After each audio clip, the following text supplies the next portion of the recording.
오늘 말씀은 지난주에 계속해서요, 하나님의 절대적 기준에 도달할 수가 없는 인간, 그래서 하나님의 심판을 받을 수밖에 없는 이 인간들이 처한 이 절망적인 상황을 오늘 말씀이 계속해서 보여주고 있습니다. 우리 함께 오늘 말씀 12절 읽어보겠습니다. 시작.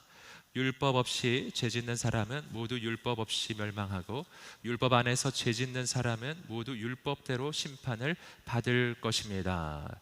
12절 말씀에서 두 종류의 사람이 지금 나오고 있습니다. 바로 율법 없이 죄짓는 사람과 율법 안에서 죄짓는 사람. 세상에 있는 사람들은 이렇게 두 종류로 나눠지는 거예요. 율법 없이 죄짓는 사람, 율법 안에서 죄짓는 사람. 합치면 전부 죄인이라는 거예요. 이게 성경의 증언입니다. 율법이 있거나 율법이 없거나, 율법을 알거나 혹은 율법을 모르거나 다 죄인이라고 하는 거예요. 이것이 바로 인간이 처해져 있는 절망적 상황인데, 여기서 우리가 좀 주목해서 볼 사람들은 이 가운데 율법이 없이 죄짓는 사람이라고 불리는 바로 이들입니다. 오늘 말씀을 보시면 율법이 없는 상황에서 죄를 지어도 망하는 건 마찬가지다, 심판받기는 마찬가지다, 이런 이야기예요. 여기서 우리는 질문이 하나 생깁니다. 뭐냐 하면, 아니 율법을 몰라서, 율법의 기준을 잘 몰라가지고 그 율법을 전해 듣지를 못해서, 하나님에 대해서 전해 듣지를 못해가지고 그래가지고 율법을 어긴 사람들인데, 아니 모르고 지은 것인데 어떻게 그들을 심판할 수 있느냐라고 하는 질문이에요. 그 질문 나오죠. 여러분, 이런 질문은 오늘 우리에게도 있는 질문입니다. 왜냐하면은 우리의 조상들로 따져보자면은 그 복음이 들어오기 전에, 하나님에 대해서 전해지기 전에 이 땅을 살다가 죽어간 많은 사람들이 있잖아요. 아니 그들이 몰라서 죄를 지었는데, 하나님의 기준을 몰라서 죄를 지었는데 어떻게 그들이 심판의 대상이 될 수 있는가, 질문이죠. 그 질문에 대해서 오늘 말씀이 대답을 해주고 있어요. 우리 함께 이어지는 한 절 내려오셔서 14절부터 16절까지 말씀 읽어보겠습니다. 시작. 율법이 없는 이방 사람이 본성으로 율법의 일을 행한다면 비록 그에게는 율법이 없을지라도 자기 자신이 자기에게 율법이 됩니다. 이런 사람은 율법의 요구가 자기 마음에 기록되어 있음을 보여줍니다. 그들의 양심도 이것을 증언합니다. 그들의 생각이 서로 고발하기도 하고 변호하기도 합니다. 이런 일은 내가 전한 복음대로 하나님께서 그리스도 예수를 통해 사람들의 은밀한 것을 심판하실 그날에 일어날 것입니다. 자, 여기서 사도 바울은요, 왜 율법이 없이, 즉 율법을 듣지 못한 이방인들 역시도 망할 수밖에 없는지, 그들이 심판받을 수밖에 없는지 그 이유를 말해주고 있어요. 그 이유는 뭐냐면, 그들은 비록 명시적으로 하나님의 율법에 대해서 전해 듣지는 못했을지라도 그 율법의 기능을 대신하는 하나님의 기준을 하나님께서 그들의 마음 가운데 이미 심어주셨다는 거예요. 이것을 오늘 말씀이 이야기해 주고 있습니다. 15절 말씀을 보시면, 이런 사람은 율법의 요구가 자기 마음에 기록되어 있음을 보여줍니다. 율법의 요구가 어디예요? 자기 마음에 기록되어 있다라는 것을 누가 보여준다고요? 율법을 전해 듣지 못한 세상의 모든 사람들, 이방 사람들도 그걸 보여준다는 것입니다. 마음에 새겨진 율법의 요구, 그것을 조금 다른 표현으로 하면은 바로 15절 말씀에서 그것을 양심이라고 하는 거예요. 그들의 양심도 이것을 증언합니다, 이렇게 이야기하는 것입니다. 여러분, 이것은 오늘 우리가 부정할 수 없는 사실이에요. 사실은 세상에 보시면은 나라와 민족과 종족마다 다들 법이 좀 다르죠. 기준들이 다 다릅니다. 하지만 보편적 기준이 있어요. 어느 나라나 어느 민족이나 어느 종족이나 문화에 따라서 약간의 차이들은 있어요. 분명히 차이가 있어요. 무엇을 죄로 하는지에 대해서는 차이들이 있습니다. 하지만 그 중에서요, 전체가 동의되는 아주 보편적 기준들이 있어요. 가령 예를 들면은 살인, 이런 거요. 여러분, 일반적 상황 속에서는, 특수한 상황 말고요, 아주 일반적인 상황에서는요, 살인을 그거 잘한 일이라고 하는 문화권이 있습니까? 그런 종족이 있습니까? 그런 건 없어요. 보편적으로는 인간의 생명을 해치는 것에 대해서는 그것을 다 죄로 인정하고 그것도 굉장히 심각한 죄로 인정하는 것이죠. 여러분, 나라마다 다르고 민족마다 다르지만 보편적으로 인간이 태어날 때부터 이건 악한 일이야, 이건 잘못됐어 라고 생각하는 것들이 있다고요. 또 예를 들어 보면 도둑질 이런 거예요. 남의 것을 훔치는 일에 대해서 이거 잘했다고 하는 나라 있습니까? 상 주는 나라 있습니까? 없어요. 그런 데는 없습니다. 보편적 기준이 존재해요. 보편적으로 인간이 나면서부터 그 마음속에 이건 잘못된 일이야, 이건 잘못된 일이야 라고 생각하는 것이 있어요. 또 한 가지 예를 들면 다른 일을 속이는 것, 뭐 다양할 수는 있습니다. 하지만 그거 잘했다고 하는 데는 사기꾼들밖에 없습니다. 심지어 사기꾼들도요, 사기꾼들끼리 서로 사기를 치면 그거 어려워하죠. 그러니까 무슨 말입니까? 보편적 기준이 있다는 거예요. 누구나 동의하는 옳은 것과 그른 것의 기준이 존재한다. 이것이 바로 오늘 말씀이 이야기하는 하나님이 주신 내 마음의 양심이라고 하는 것입니다. 여러분, 그렇기 때문에 여러분, 오늘 우리가 하나님 앞에서 이 하나님의 기준을 몰랐다라고 말할 수 없다는 거예요. 율법이 있는 사람은 분명하게 죄인인 것을 깨달을 수밖에 없고, 율법이 없다 하여도, 율법의 기준이 내게 주어지지 않았다 하여도 내 안에 하나님이 주셨던 양심의 기준에 따라서 내가 지금 죄인인지 아닌지는 곰곰이 생각만 해봐도 다 할 수 있다라고 하는 것입니다. 여러분, 그러므로 이 율법을 못 들었다고 해서요, 하나님의 심판의 대상에서 벗어날 수가 없는 거예요. 여러분, 여기서 우리가 이제 조금 더 질문이 있습니다. 그렇다면은 인간은 보편적으로 내가 지금 죄를 지을 때 내가 지금 죄를 짓고 있다는 것을 모르지 않는다는 거예요. 거의 대부분의 사람은 내가 죄를 지을 때 이게 죄를 짓고 있다는 사실을 아는 거예요. 몰라서 짓는 게 아니라 알면서도 그 길을 계속 가는 겁니다. 왜 그럴까요? 인간은 왜 그렇게 할까요? 여러분, 자신을 보아도 여러분 그러시죠? 여러분, 내가 죄를 지었을 때를 기억해 보세요. 죄 짓는 거 몰랐습니까? 아셨잖아요. 내가 이 길 가는 거 그른 길이라는 거 아셨잖아요. 아는데 그냥 간 것이었어요. 이것이 죄인의 상태입니다. 왜 그런가? 왜 이런 선택을 하는가? 이런 선택을 하는 이 죄인의 이 상태에 대해서 여러분, 우리가 함께 여러 번 나누었습니다. 다시 한번 우리가 확인합니다. 이 죄인의 상태, 알면서도 그 죄를 선택할 수밖에 없는 죄인의 상태는요, 다른 말로 하면 죄의 노예가 된 상태, 마귀의 노예가 된 상태. 내가 마음대로 죄 짓는 거 아닙니다. 내가 자유롭게 죄를 선택하는 것 같은데 실은 악한 마귀가 나를 사로잡아 그 죄로 끌고 가고 있는 거예요. 이걸 분명히 깨달아야 합니다. 정말 그런가요? 정말 그런가요? 여러분, 이것이 정말 그런지 안 그런지는요, 나에게 그 죄악의 선택을 거절할 자유가 있는지 없는지를 보면 알아요. 해보십시오. 여러분 가운데 이런 사람이 있을 거예요. 난 자유롭게 죄를 짓는데요, 난 죄를 짓는 걸 원하기 때문에 그 죄를 짓는 거예요. 이렇게 생각하시는 분 있죠. 그걸 진짜 자유라고 생각하는 사람이 있죠. 하지만 아니라고요. 당신이 정말 자유롭게 죄를 짓는 것을 증명하려면 그 죄를 멈출 수 있어야 돼요. 근데 못 멈추거든요. 우리는 알게 돼요. 자유가 없구나. 나 자유가 없는 상태구나. 중독의 상태, 죄에게 끌려다니고 있는 상태예요. 여러분, 그래서 이 사도 바울이 바로 그런 상태를 이렇게 말한 겁니다. 로마서 7장 18절 19절 말씀 읽어보겠습니다. 시작.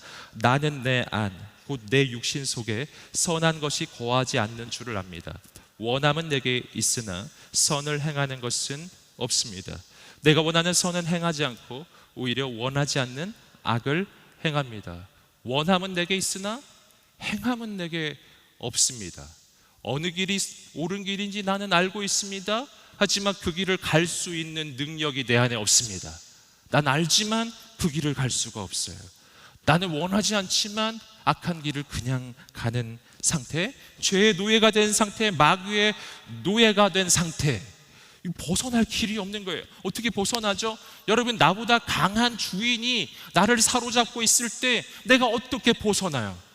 내 안에는 길이 없어요. 그런데 그 길을 예수님께서 보여주셨습니다. 어떻게 악한 귀신이 내 안에서 쫓아져 나가는지, 어떻게 악한 마귀를, 나를 사로잡고 있는 이 악한 마귀를 내 안에서 쫓아낼 수 있는지, 어떻게 죄악의 권세를 내 안에서 쫓아낼 수 있는지 예수님께서 비유를 통해서 설명해 주셨어요. 누가복음 11장 21절 22절 말씀을 읽어보겠습니다. 시작. 힘센 사람이 완전 무장을 하고 집을 지키고 있다면 그 재산은 안전할 것이다.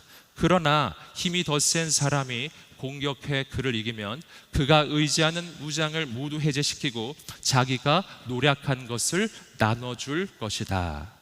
자, 이 말씀에서 이 집은요, 우리의 영혼을 비유하고 있습니다. 내 마음의 집이에요. 이 내 마음의 집에 힘센 자가 들어와 이 집을 차지했어요. 21절에 나오는 이 힘센 자는 바로 마귀를 이야기해요. 이것은 귀신을 이야기해요. 이것은 죄악의 권세를 이야기하는 것입니다. 여러분, 일반적인 상황 속에서는요, 마귀는 나보다 힘이 있어요. 내가 하나님 바깥에 있으면요, 내가 하나님 의지하지 않으면, 내가 예수님을 믿지 않잖아요. 그러면 귀신은 나보다 세요. 그렇기 때문에 그 힘센 자가 내게 들어와 나를 사로잡고, 내 마음의 집을 사로잡고, 내 마음의 집을 결박하고, 나를 노예로 삼고, 나를 마음대로 끌고 다니는 거예요. 여러분, 이게 이 죄에 끌려다니고 있는 상태인 겁니다. 어떻게 벗어나죠? 방법, 오늘 예수님이 보여주셨어요. 이 집을 차지하고 있는 그 힘센 자보다 힘이 더 센 자가 그 집에 임하여 그곳을 차지하고 있던 그 힘센 자를 쫓아내면 돼요. 더 강한 자가 내 인생에 임하여 나를 사로잡고 있던 강한 자, 그 귀신을, 그 악한 마귀의 무장을 해제시키고 그 마귀를 쫓아내고 그 모든 귀신을 쫓아내고 더 강한 자, 그 더 강한 자가 내 인생을 사로잡기 시작할 때 나는 귀신으로부터 노연하고 악한 마귀의 권세에서 풀려납니다. 나는 죄악의 권세에서 풀려나게 되는 것입니다. 더 강한 자, 이 말씀에서 나오는 더 힘센 자, 누굽니까? 더 강한 자 누굽니까? 지금 이 시대에 눈에 보이지 않지만 살아서 역사하시는 하나님이, 예수 그리스도께서 우리를 위해 이 땅에 보내주신 그리스도의 영, 바로 성령 하나님이 우리 인생에 임하실 때 여러분, 우리 인생이 해방을 얻게 돼요. 왠지 아세요? 왜냐하면 성령님은 더 강한 자이기 때문이에요. 마귀보다 더 강하기 때문이에요. 여러분, 성령님은 귀신보다 강합니다. 성령님은 죄악의 권세보다 강합니다. 어느 정도로 강한지 아세요? 여러분, 온 우주에서 가장 강하신 분이십니다. 아멘. 온 우주 최고의 하나님이세요. 온 우주 최고의 챔피언이십니다.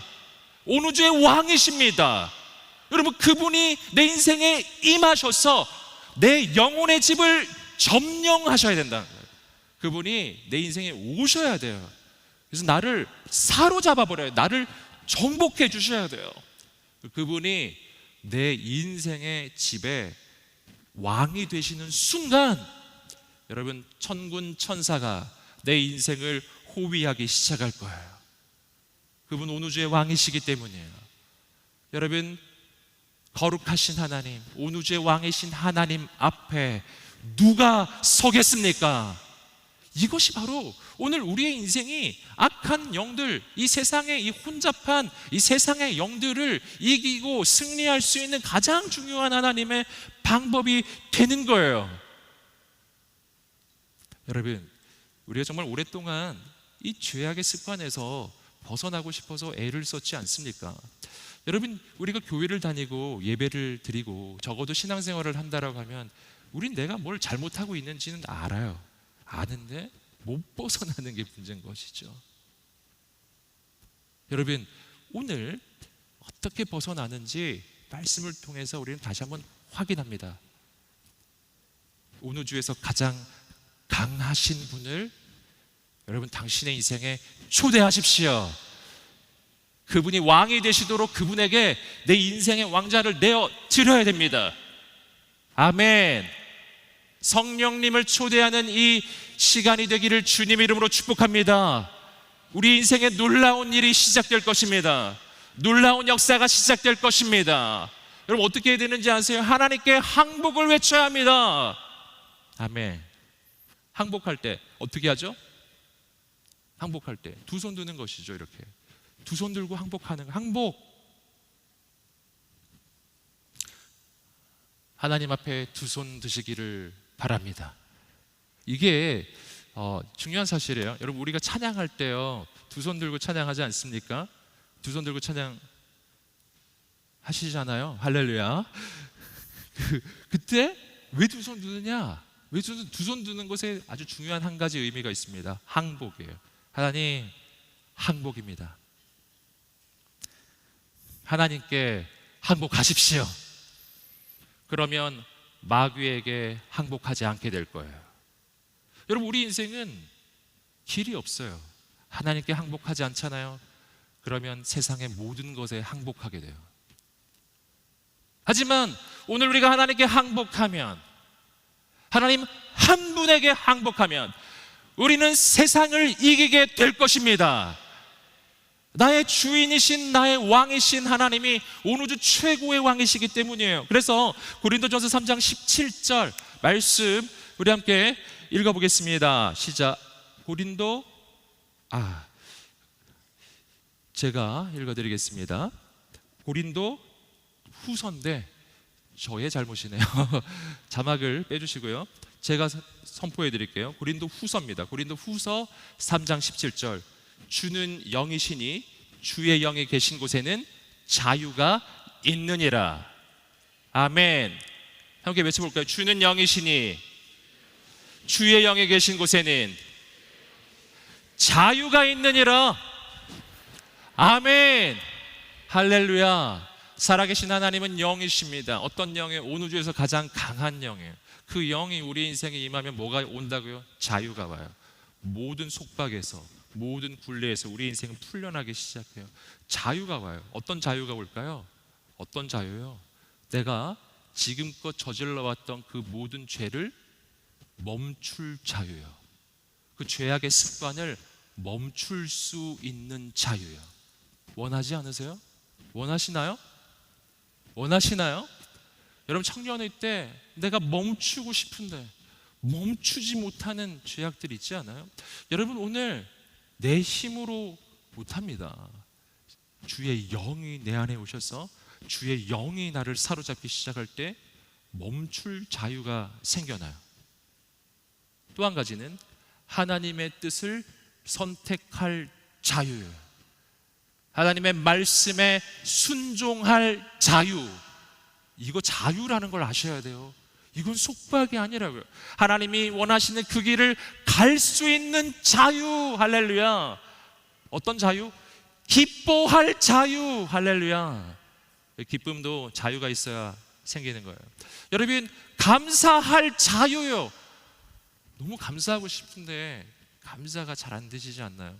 여러분, 감사할 자유. 하나님의 영이 나를 사로잡기 시작할 때 내 안에 이전에는 못했던 것들이 이루어지기 시작하고 막 나타나기 시작하고 아니면 역사가 일어나기 시작하는 거예요. 사랑하는 여러분, 오늘 우리 인생에 그런 거룩한 영적 변화가 일어나게 되기를 주님의 이름으로 축복합니다. 이어지는 구절 우리 함께 17절부터 20절까지 말씀을 읽어보겠습니다. 시작. 그대는 자칭 유대 사람이라 하고 율법을 의지하고 하나님을 자랑하고 율법의 가르침을 받아 하나님의 뜻을 알고 지극히 선한 것을 분간할 줄 압니다. 그리고 그대는 스스로 눈먼 사람의 안내자요 어둠 속에 있는 사람의 빛이요 어리석은 자의 교사요 어린 아이의 선생이라고 믿고 있습니다. 이는 그대가 율법의 지식과 진리의 교훈을 갖고 있기 때문입니다. 자, 앞부분에서 보셨던 것은요, 율법을 전에 듣지 못한 이방인에 대한 이야기가 조금 앞에서 보셨던 것들이에요. 율법 없으면 율법 없이 망하는 거예요. 이어지는 9절 17절부터는 율법이 있는 사람들입니다. 유대인들에 대한 이야기예요. 그래서 그들은 율법을 아는 사람들, 정말 거룩한 것을 아는 사람들이에요. 여러분, 그런데 문제가 뭐냐 하면은 우리가 이 로마서 앞부분에서 계속해서 확인하고 있지만 하나님의 말씀은 아는 것만으로는 충분하지 않다. 만약 아는 것만으로 충분했다면 유대인들은 망하지 않았을 거예요. 여러분, 누가 유대인만큼 말씀을 압니까? 모르거든요. 모릅니다. 여러분, 어려서부터 말씀에 통달한 사람들이에요. 종교의식에 익숙한 사람들이에요. 여러분, 그런데 문제가 있는 거예요. 그들에게 있는 문제는 무엇인가? 함께 계속해서 21절부터 24절까지 말씀을 읽어보겠습니다. 시작. 그렇다면 남을 가르치는 그대가 왜 자신은 가르치지 않습니까? 도둑질하지 말라고 선포하는 그대가 왜 도둑질합니까? 간음하지 말라고 하는 그대가 왜 간음합니까? 우상이라면 질색하는 그대가 왜 신전 물건을 훔칩니까? 율법을 자랑하는 그대가 왜 율법을 어기고 하나님을 욕되게 합니까? 기록되기를 하나님의 이름이 너희로 인해 이방 사람들 사이에서 모욕을 당하는구나 라고 한 것과 같습니다. 유대인들의 문제를 지금 보여주고 있어요. 말씀을 알기는 압니다. 아는 정도 수준이 높아요. 어느 정도? 그 말씀을 가르칠 만큼 알아요. 율법을 가르칠 만큼 그렇게 율법을 아는 사람이에요. 문제는 율법을 가르치기는 하는데 본인은 행하지는 않는다라는 것입니다. 간음하지 말라고 가르치는데 간음을 한다는 거예요. 여러분, 오늘 말씀을 보니까 도둑질하지 말라고 가르치는데 본인이 도둑질을 한다라는 거예요. 우상 숭배를 하지 말라고 했는데 우상 신전에 있는 물건을 훔친다는 거예요. 이것이 그 당시에 유대인들이 가지고 있었던 아주 비극적인 실상이에요. 말씀을 아는데 말씀대로 살지 않는 것입니다. 왜 그럴까요? 왜? 여러분, 말씀을 모르면 몰라서 망한다고 그랬죠? 근데 말씀을 아는데도 망해요. 왜 망하는가? 말씀대로 살지 않으면 말씀을 알아도 망해요. 말씀을 아는데 왜 행하지 않습니까? 첫 번째 아주 중요한 이유는 뭐냐면 이 말씀이 유대인들 그들에게는 그저 정보에 불과했기 때문이에요. 여러분, 오늘 우리도 이 부분을 매우 조심해야 합니다. 특히 성경 공부를 할 때, 말씀을 읽을 때 굉장히 조심해야 되는데, 말씀의 지식이 내 안에 쌓이는 것이 내 인생의 영적 성장을 보증하지 않아요. 말씀에 지식이 쌓여갈 뿐이에요. 여러분, 말씀이 내 안에서 능력이 되려면 그 말씀이 그저 정보, 인포메이션으로 내 두뇌 속에 자리 잡고 있어서는 안 돼요. 여러분, 그 말씀에 거룩한 성령님이 임하셔서 성령님이 내 말씀의 그 지식 가운데 성령님이 조명해 주시기 시작할 때 여러분, 그 말씀은 살아서 역사하시는 하나님의 능력의 말씀으로 바뀌게 되는 거예요. 하지만 그러지 아니하면, 성령님이 임하시지 않으면, 성령님이 조명해 주시지 않으면, 말씀이 그저 정보로만 존재하기 시작하면 이건 그냥 역사책이에요. 비판의 대상이 됩니다. 여러분, 이것은 그냥 경전에 불과하게 되는 거예요. 여러분, 하나님의 말씀을 아는데 그 말씀이 왜 정보로만 존재하죠? 그 까닭은 하나님의 말씀을 아는데 하나님을 만나지는 못했기 때문이에요. 내가 정말 하나님을 만나잖아요. 내가 정말 살아계신 하나님을 경험하잖아요. 내가 정말 하나님의 임재 가운데로 들어가고, 내가 정말 2000년 전 십자가에서 예수님이 나를 위해 십자가에 달려 죽으셨구나, 정말 그 주님이 나를 위해 죽으셨다는 것을 내가 알면, 그분이 나를 얼마나 사랑하시는지를 내가 진짜 경험한다면 하나님의 말씀은 정보일 수가 없는 거예요. 그건 그냥 지식일 수가 없는 것입니다. 이건 그냥 내가 알고 지나쳐 갈 수가 없는 거예요. 내가 그 하나님의 사랑을 알게 되면, 하나님을 만나게 되면 하나님의 말씀은 바로 하나님 그분이십니다. 태초에 말씀이 계시니라. 이 말씀이 하나님과 함께 계셨으니 이 말씀이 곧 하나님이시니라. 아멘. 말씀은 하나님이시거든요. 어떻게 그냥 지나치겠어요? 여러분, 이들이 가지고 있었던 또 한 가지 아주 근본적인 본질적 문제가 하나 있었습니다. 왜 율법의 지식은 있는데 그 율법을 행하지 않고 있느냐? 아주 중요한 이유는 인간은 스스로의 힘으로는 율법의 기준에 도달할 수가 없기 때문이에요. 더 정확하게 이야기하면 율법을 내가 알고 있어도 내 힘으로는 그 율법을 결코 지킬 수가 없는 거예요. 그러니까 사실 유대인들의 상황은 정상인 겁니다. 인간에게는 그게 그냥 정상이에요. 다만 유대인들이 깨닫지 못하고 있었다는 게 문제였던 것이죠. 여러분, 예수님이 이 부분을 분명하게 말씀해 주셨어요. 그래서 반복적으로 말씀드리지만 예수님이 해주신 말씀을 기억해 보세요. 여러분, 예수님이 이 유대인들의 이 형식적 습관적 신앙과 그 헛된 자부심에 대해서 지적해 주기 위해서 말씀하셨잖아요. 너희는 간음하지 말라라는 이야기를 들었다. 십계명이잖아요. 근데 그 말씀을 너희가 아는 것으로 충분하지 않아. 너희는 스스로 간음하지 않았다고 자부하지만 너희가 여자를 향해, 여자의 경우는 남자를 향해 여러분 음욕을 품으면 이미 간음한 것이다. 이미 간음한 것이다. 하나님 보시기엔 그게 다른 게 아니에요. 여러분, 하나님은 우리 마음을 보시지 않습니까?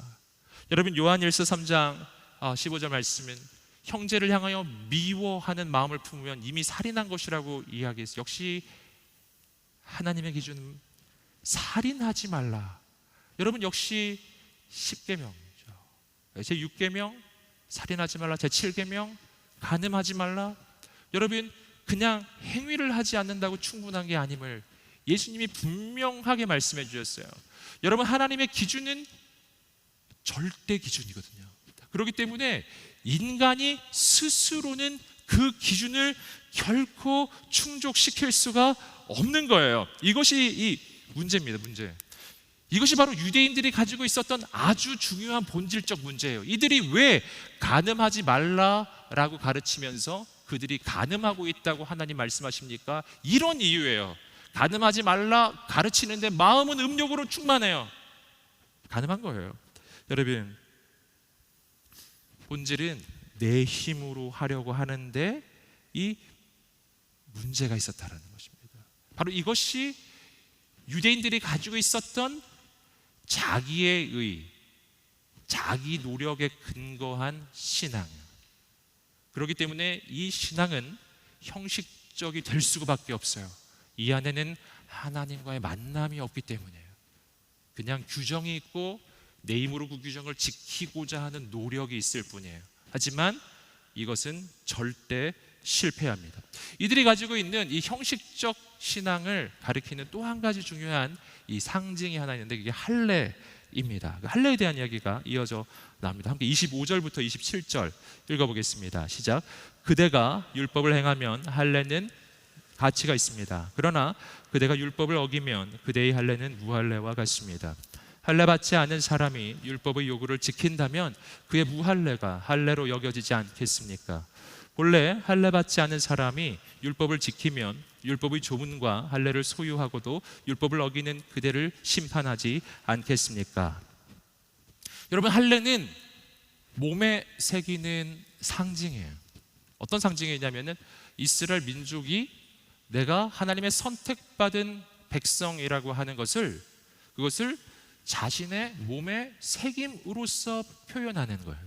내 몸에 새기는 정체성, 하나님의 백성이란 정체성.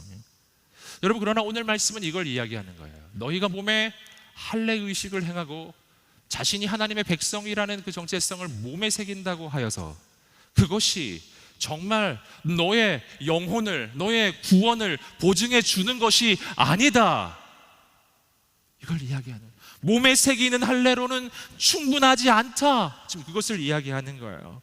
여러분, 더 중요한 게 있어요. 오늘 말씀이 이야기하는 더 중요한 것, 여러분, 그것은 마음의 할례. 육신의 할례가 아니라 마음의 할례. 육신의 할례를 했는데 이 할례가 의미를 가지려면 바로 하나님의 말씀을 지켜 행하는 삶이 뒷받침될 때만 이 할례는 의미를 가지기 시작하고, 하지만 몸의 할례는 했는데 그런 하나님 말씀을 지키는 삶이 존재하지 아니하면 이 할례는 아무것도 아니라는 거예요. 그냥 형식에 불과해요. 뒤집으면 비록 몸의 할례란 의식을 행하지는 않았을지라도 내가 하나님의 뜻을 행하고 있다면, 하나님의 율법을 따라 살고 있다면, 내 마음이 하나님 보시기에 합한 인생이 되고 있다면 그것은 이미 할례를 한 것이나 다름이 없다라고 이야기하는 거예요.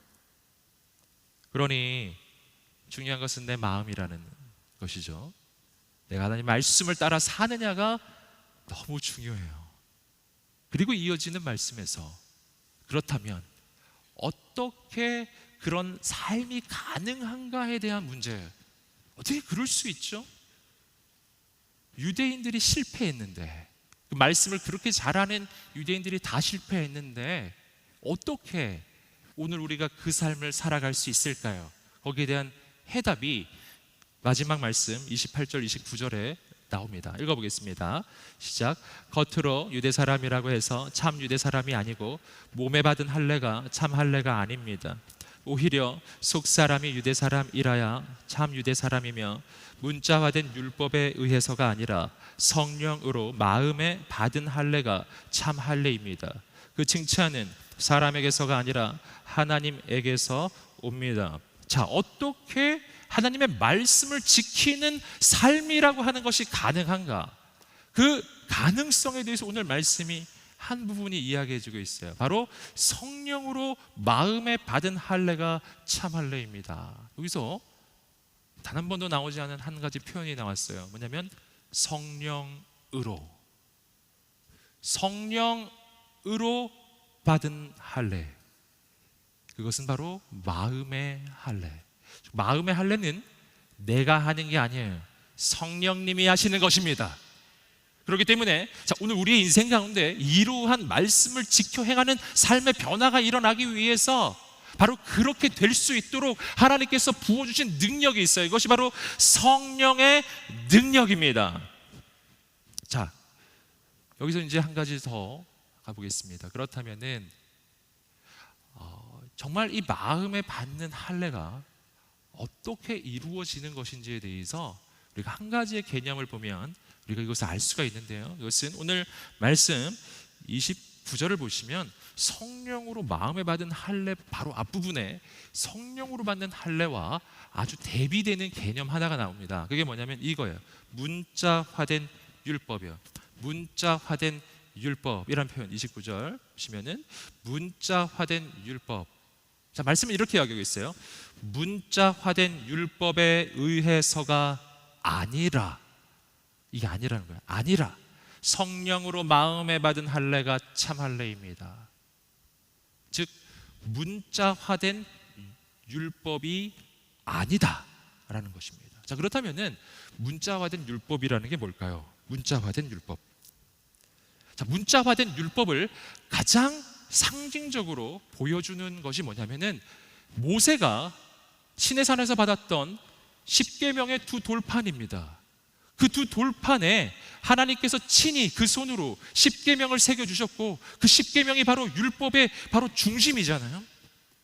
여러분, 그런데 이 율법은 그러므로 하나님의 손으로 친히 써주신 거예요. 돌에 새겨주신 하나님의 기준이에요.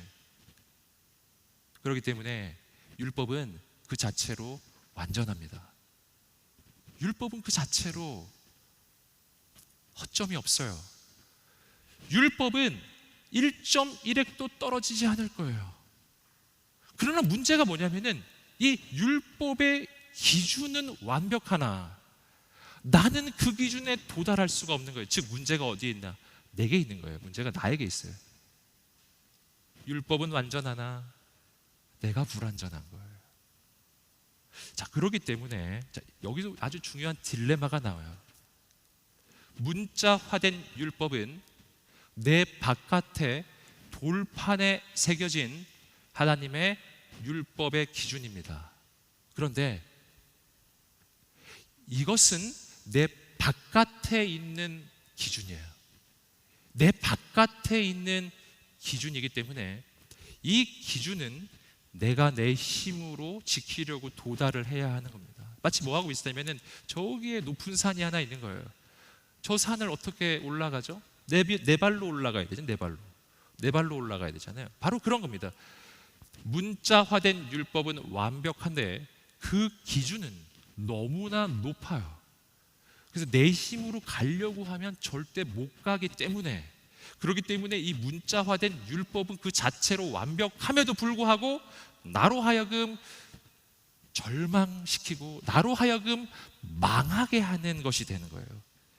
그래서 오늘 우리가 하나님의 율법을 대할 때요, 십계명의 두 돌판처럼 내 바깥에 있는 어떤 내가 도달해야 된 기준으로, 즉 문자화된 율법으로 그것을 대하기 시작하면 나는 절망에 빠집니다. 신앙생활 하다가 절망해 보신 적 있지 않으세요? 특히 열심히 신앙생활을 해보려고 했는데 절망하는 경우가 많아요. 왜냐하면 내 힘으로 도저히 안 되거든요. 뭐 애쓰면 애쓸수록 내가 점점 더 뭐 거룩하지 않다는 것만 발견되니까 그냥 낭망이 되는 거예요. 그냥 하나님의 말씀대로 살아보려고 했는데 너무 힘이 들어요. 그래서 신앙생활을 열심히 하면 할수록 더 힘이 들어요. 이런 거 경험해 보시지 않으셨어요? 왜 그런 현상이 일어나는지를 말씀해 드리는 거예요. 왜냐하면 하나님의 말씀을 문자화된 율법으로 내가 대하고 있기 때문입니다. 내 밖에 있는 기준에 내가 도달하려고 애를 쓰는 거예요. 자, 오늘 말씀 이야기해요. 문자화된 율법이 아니다. 그게 아니다. 우리 신앙은 그것이 기초가 아니다. 우리 인생의 구원은 그것이 기초가 아니다. 우리 인생의 변화는 성령님이 내 안에 오셔서 성령님이 내 마음에 할례를 행하실 때, 그 성령님이 나를 변화시켜 주실 때 거기서부터 이 변화가 일어나기 시작하고 내 삶에 새로운 일이 일어나기 시작해요. 여러분, 그렇다면 여기서 이 아주 비유적 표현이잖아요. 성령이 내 마음에 행하는 할례, 이게 뭔가요? 이게 어떤 걸 얘기하는 거예요? 성경을 보시면은 성령님이 내 안에 오셔서 행해 주시는 것에 대한 설명이 있습니다. 그게 뭐냐면 예수 그리스도를 통해서 세워지는 새로운 언약에 대한 내용이에요. 이 옛 언약, 모세를 통해서 세워진 옛 언약은 아까 말씀드렸던 대로 내 바깥에 십계명의 두 돌판에 새겨져 있던 언약이에요. 이 언약은 완벽하지만 날 절망에 빠뜨린다고 하지만 성령님이 내 안에 오셔서 예수 그리스도께서 오셔서 그의 피로 세워주시는 새로운 언약은 나를 절망시키지 않아요. 나를 일으켜 세웁니다. 내 인생을 거룩하게 만들어요. 새롭게 만들어요. 이 새로운 언약은 돌에 새겨지는 언약이 아니기 때문이에요. 이 새로운 언약은 돌이 아니라 우리의 마음에 새겨지는 언약이에요. 이게 변화거든요. 우리 함께 히브리서 10장 15절 16절에 바로 이 새 언약에 대한 약속을 보겠습니다. 읽어보겠습니다. 시작. 그런데 성령께서도 우리에게 증언하십니다. 말씀하시기를 이것은 그날 후에 내가 그들과 맺을 언약이다. 내가 내 율법을 그들의 마음에 두고 그것을 그들의 생각에 새겨줄 것이다. 주께서 말씀하신다 라고 하신 후에 다시 우리 자막 그대로 띄워주시고 16절 말씀만 다시 읽어보겠습니다. 시작. 이것은 그날 후에 내가 그들과 맺을 언약이다. 내가 내 율법을 그들의 마음에 두고 그것을 그들의 생각에 새겨줄 것이다. 주께서 말씀하신 후에 라고 하신 후에. 아멘. 말씀 보시면 하나님이 세워주시는 새로운 언약이 나와요. 예수 그리스도의 피로 세워지는 새로운 언약, 이것이 바로 복음이거든요. 이 복음의 언약은 어떻게 새겨지느냐 하면은 이것은 성령님이 내 안에 오셔서, 아까 말씀드렸죠, 성령님이 내 안에 왕으로 임하여 주셔서 나를 사로잡아 주시고 성령님이 내 마음과 생각에 하나님의 그 법, 하나님의 기준을 내 마음에 새겨주신다. 이게 내 마음에 새겨주시는 하나님의 언약은 어떤 뜻이냐면 이런 뜻이 있어요. 첫 번째는 주인이 바뀐다. 주인이 바뀐다. 내 영혼의 주인이 바뀌어요. 성령님이 오셔요. 그 성령님이 오셔서 뭘 해주실까요? 성령님이 나의 주인이 되시기 시작하실 때부터 여러분 내 인생은 바로 성령의 음성을 듣기 시작하고 성령의 인도를 받기 시작해요. 분별력, 주인이 바뀌어요. 두 번째는 분별력이 생겨요. 분별력이 생긴 다음에 무슨 일이 일어나는가? 분별력이 생겼죠. 내가 어느 것이 하나님의 뜻인지를 알게 됩니다. 그리고 나서 뭐가 생기냐면은 그 하나님의 뜻을 행할 능력이 생겨요. 이 능력은 나의 능력이 아닙니다. 내 안에 계신 성령님께서 내게 권능을 부어 주십니다. 오직 성령이 너희에게 임하시면 너희가 권능을 받고, 아멘. 자, 성령님이 임하셔서 내 인생의 주인이 바뀌고, 성령님이 임하시면 내 안에 분별력이 생기고, 성령님이 임하시면 하나님의 뜻을 행할 능력이 생기고, 그리고 가장 중요한 게 생겨요. 왜냐하면 성령님이 내 안에 임하시면 내 안에 하나님의 뜻을 행할 수 있는 내 마음의 소원이 생겨요. 성령님이 임하시면 주인이 바뀌고, 분별력이 생기고, 능력이 생기고, 내 마음에 뭐가 생긴다고요? 소원이 생겨요. 이게 바로 성령님이 내 마음에 하나님의 뜻과 그 율법을 새겨주심의 의미예요. 그 율법이 나의 소원이 되는 거예요.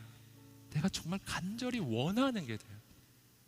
그래서 이때부터는 하나님의 뜻이 더 이상 힘든 부담이 아닙니다. 그게 바로 내가 원하는 거거든요. 그게 내가 바로 정말 원하는 것이거든요. 난 정말 죄를 떠나고 싶거든요. 난 정말 죄악의 쾌락을 떠나고 싶어요. 나는 정말 내 안에 거룩한 열망이 생겨요. 나는 정말 사랑하기를 원하게 돼요. 나는 정말 용서하기를 원하게 돼요. 성령님이 내 안에 하나님의 법을 새겨주시면 죄악이 싫어지는 거예요. 더 이상 할 수가 없어요. 더 이상 할 수가 없어요. 전에 되게 즐거웠는데 이제는 하나도 즐겁지가 않게 되는 겁니다. 하나님이 내 마음의 법을 바꿔주셨어요. 그래서요, 하나님의 법이 문자화된 율법으로 내 밖에 존재하면 날 망하게 해요. 그러나 성령님이 그 법을 내 마음에 새겨주시잖아요. 이것은 내 인생의 변화의 시작이에요. 내 삶은 바뀔 것입니다. 내 안에 하나님의 뜻을 향한 소원이 생겼어요. 내 안에 하나님의 역사를 향한 능력이 생겼어요. 내 안에 분별력이 생겼어요. 나는 주인이 바뀌었어요. 바로 그분이 하실 거예요. 하나님께서 역사하실 것입니다. 여러분, 이렇게 우리의 인생은 변화가 일어나는 것입니다. 사랑하는 여러분, 오늘 우리는 어떤 사람들입니까? 여러분, 오늘 우리가 예수 그리스도를 믿고 그분을 영접하고 성령님이 내 안에 오셨다면 내 안에 이미 성령님께서 마음의 할례를 베풀어 주셨고, 내 마음에 성령께서 내 마음에 하나님의 뜻과 생각을, 하나님의 법을 내 마음에 새겨 주셨습니다. 내가 그것을 믿기만 하면 돼요. 내가 그걸 안 믿어요. 믿지 않고 세상 따라가고 율법 따라가고, 여러분, 그렇게 이전에 했던 대로 그 방식을 계속 따라가고 있기 때문에 하나님의 복음에 내 안에 임하였는데 내 인생에 전혀 축복이 시작되지가 않는 거예요. 사랑하는 여러분, 오늘 이 시간이 바로 하나님을 붙잡는 시간이 되시기를 주님의 이름으로 축복합니다. 여러분, 우리 인생의 변화가 시작되기를 주님의 이름으로 축복합니다. 하나님의 말씀을 알면서도 그 말씀을 지키지 못하여 절망과 좌절 속에 헤매 있는 사람들이 있지 않습니까? 내가 예수님을 믿는다고 하면서도 내 인생은 왜 이런가 늘 절망하는 2000년 전 유대인들과 같은 그런 신앙 속에 살아가는 사람들이 있지 않습니까? 여러분, 오늘이 변화의 시작이 되어야 합니다. 오늘 이 시간에 새로운 일이 시작되어야 합니다. 여러분, 이 시간에 함께 기도하면서 나갈 때, 하나님, 유대인들처럼 하나님의 말씀을 알지만 그러나 그 말씀을 지킬 힘이 없었던 내 인생에, 그 이중적 신앙이 너무나 오래되어서 이제는 그것이 그냥 굳어져 버렸어요. 이건 당연해요. 그래서 내가 말하는 것과 내 마음과 내 삶은 완전히 괴리가 된 거예요. 여러분 가운데 그러신 분들 있지 않아요? 그 삶은 오래 살기 힘듭니다. 왜냐하면 힘들기 때문에. 여러분, 우리의 신앙은 힘든 굴레가 아니라 자유거든요. 주는 영이시니 주의 영이 계신 곳에는 자유가 있느니라. 아멘. 저는 신앙생활을 하면서 이 말씀을 정말 간절히 붙잡고 너무 원해요. 하나님, 예수 안에서, 성령 안에서 자유를 주셨다고 하는데, 하나님, 내가 그 자유를 누리게 하여 주시옵소서. 이 시간 예수 그리스도로 명하니 모든 죄악의 권세는 묶임을 놓고 떠나갈지어다. 이 시간 예수 그리스도로 명하니 모든 악한 귀신들은 묶임을 놓고 떠나갈지어다. 사랑하는 여러분, 성령님이 내 안에 오셔서 나를 사로잡아 주실 때 내 인생에는 그러한 거룩한 영적 변화가 시작되는 것입니다. 오늘 이 시간 우리가 함께 기도하며 나갈 때, 하나님, 그렇게 내 삶이 바뀌기를 원해요. 내 삶의 주인이 바뀌기를 원해요. 내 삶의 참 자유가 오기를 소원하오니 주여, 거룩한 성령으로 우리 가운데 임하여 주옵소서. 오셔서 내 영혼을 새롭게 하시고 내 마음에 하나님의 법을 새겨 주옵소서. 우리 함께 이 소원 있는 모든 분들 함께 자리에서 일어나셔서 거룩하신 성령님, 우리 가운데 오셔서 행하여 달라고 주 앞에 두 손을 들고 간절히 기도합시다. 간절히 두 손 들고 하나님 앞에 오늘 이 시간 간절히 주여 세 번에 주시며 기도하겠습니다. 주여, 주여, 주여. 거룩하신 성령님, 우리 가운데 임하여 주시옵소서.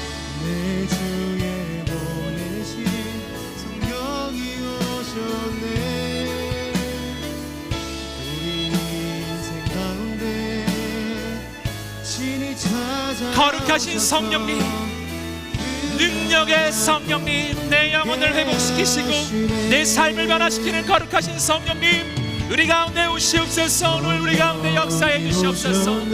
하나님의 새 일을 이루어 주시옵소서. 하나님, 새 역사를 이루어 주옵소서.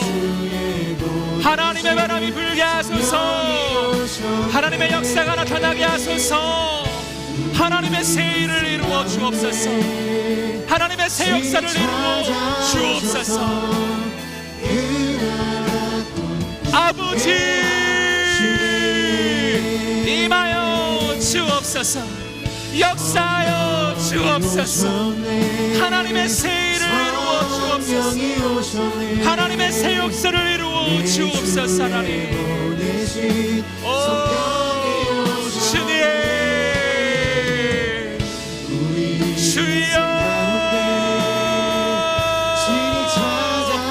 하나님의 놀라운 일을 이루어 주옵소서.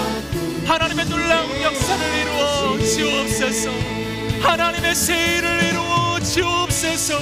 성령님 오셔서 오늘 우리를 사로잡아 주시고 거룩한 하나님의 새 일을 이루어 주시옵소서. 하나님 행하소서. 하나님 행하소서. 하나님 역사하여 주옵소서. 아버지, 아버지, 부어 주옵소서. 간절히 구합니다. 하나님의 놀라운 역사가 나타나게 하여 주시옵소서. 오늘 우리 가운데 참 자유를 주옵소서. 신실하신 성령님, 우리 가운데 오시옵소서. 예수 그리스도를 명하니 모든 굴레가 꺾어질지어다. 하나님 행하여 주옵소서. 하나님 역사하여 주옵소서. 아버지, 하나님의 일을 이루소서. 하나님의 역사를 이루어 주옵소서. 아버지, 아버지, 주님, 생명의 주님, 거룩하신 주님, 신실하신 하나님, 하나님의 바람이 불게 하여 주옵소서.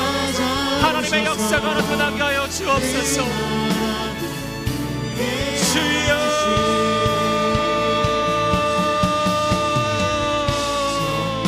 부으소서. 하나님의 놀라운 역사로 임하소서. 예 하나님, 하나님의 능력으로 임하소서. 오늘 기도하며 나간 우리 모든 영혼과 심령 가운데 하나님의 놀라운 일을 이루어 주옵소서. 하나님 붙잡아 주옵소서. 붙잡아 주옵소서. 붙잡아 주옵소서. 붙잡아 주옵소서. 붙잡아 주옵소서. 예 주님,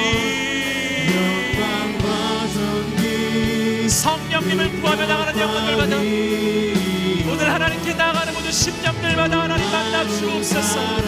하나님 역사하여 주옵소서. 하나님 붙잡아 주옵소서.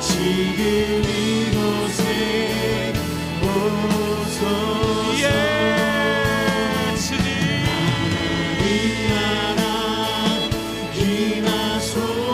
예 하나님, 하나님의 새 역사로 임하소서. 임하소서. 임하소서. 임하소서. 임하소서.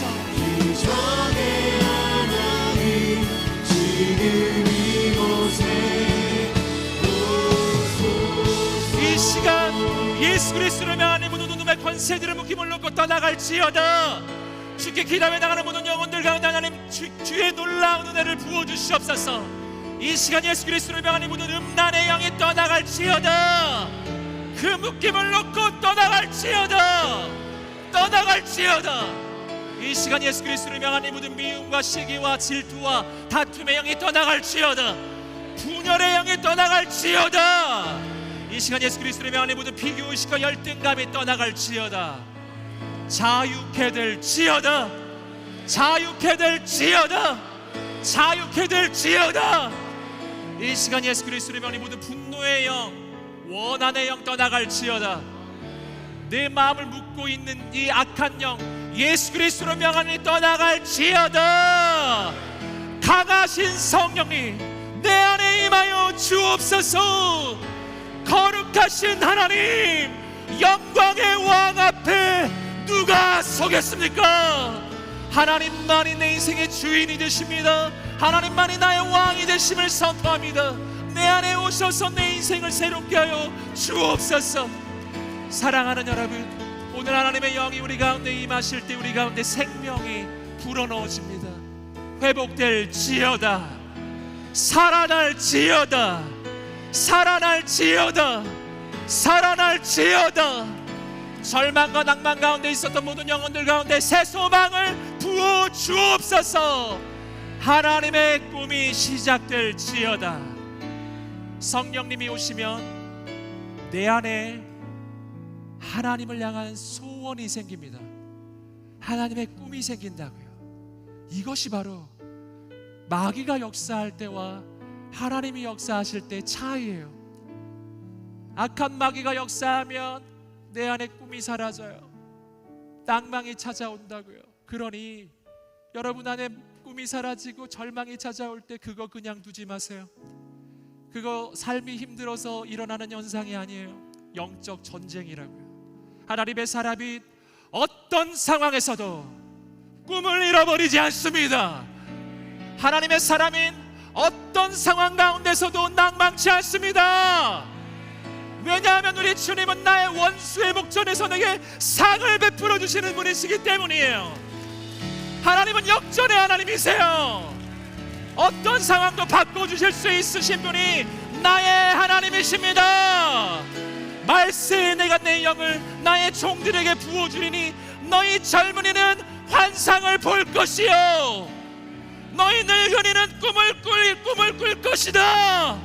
하나님께 우리 기도합시다. 주 앞에 두 손을 들고 하나님, 하나님의 꿈을 주옵소서. 하나님의 비전을 주옵소서. 인간의 욕심이 아니라 시대를 변화시키고 이 땅을 새롭게 하는 거룩한 하나님의 꿈, 부흥의 꿈, 이 시대 예배 회복의 꿈, 이 시대의 거룩한 영혼들 살아나는 꿈을 주시옵소서. 우리 하나님 앞에 두 손 들고 주여 세 번의 지명 기도하겠습니다. 주여, 주여, 주여. 하나님의 꿈을 회복시켜 주옵소서. 하나님의 놀라운 일을 보여주소서.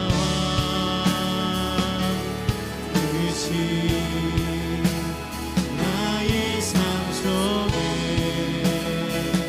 임하시며 주님 알기 주만 보니 거룩하신 하나님, 하나님의 꿈을 주옵소서. 하나님의 비전을 주옵소서. 주여, 주여. 하나님의 역사의 통로로, 하나님의 비전의 통로로 나를 사용하여 주옵소서. 하나님의 거룩한 역사로 임하여 주옵소서. 아멘.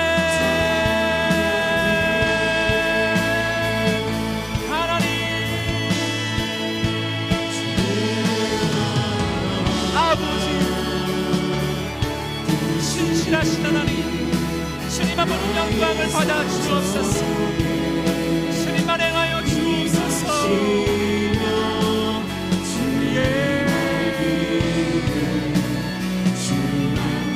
예, 하나님.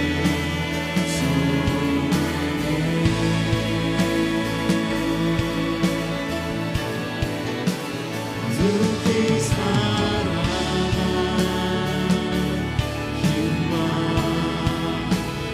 영원히 주신 아멘. 완전한 삶 하나님.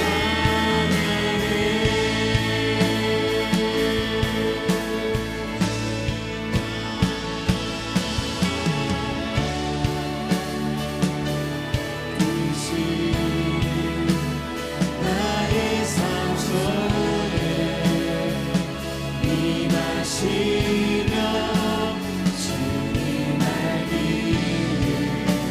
주만 보니 소망해